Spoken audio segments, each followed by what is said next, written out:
IMF से मुआहिदे के बाद डॉलर की ऊंची उड़ान में कमी। ओपन मार्केट में डॉलर 5 रुपये सस्ता होकर 285 रुपये का हो गया। इसी पर बात करने के लिए हमें ज्वाइन किया है मलिक बोस्तान ने।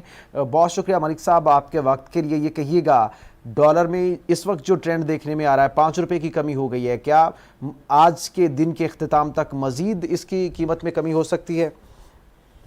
मैं समझता हूँ पाकिस्तान पे अल्लाह ने बड़ी आज के मौके में रहमतें की हैं और बरकतें की हैं। पाकिस्तानी रुपए ने और पाकिस्तानी स्टॉक ने आज छक्का लगाया है और आज पाकिस्तान की तारीख में ये पहली दफा हुआ है स्टॉक को हाई पे बंद करना पड़ा, लगा लो पे हमेशा बंद। और इसी तरह चीनी कंपनी को पैसे खत्म हो गए, लोग बेचने इतने आ रहे हैं, खरीदने कोई नहीं आ रहा और बैंक बंद है, जिसकी वजह से काउंटर बंद है हो गए ज्यादातर 70% काउंटर लोगों ने बंद कर दिए पेमेंट होने की वजह से।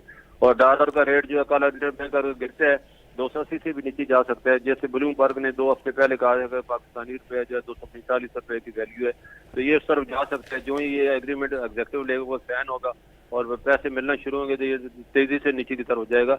और अभी भी मैं समझता हूँ ये स्टॉक जो इतना बड़ा है, लाइफ टाइम हाई बनाया है एक दिन में, तो वो ये सारा कल डॉलर इंटर बैंक में ही आने और इस तरह एक्सपोर्ट पर सीट बहुत ज्यादा बढ़ेगी, वर्कर रेमिटेंस बहुत ज्यादा आ रही है। आज हमारे पास पैसे खत्म हो गए एक्सचेंज कंपनी के पास देने के लिए, तो ये बड़ी अच्छी खबरें हैं पाकिस्तान की इकानमी के लिए, रुपए के लिए।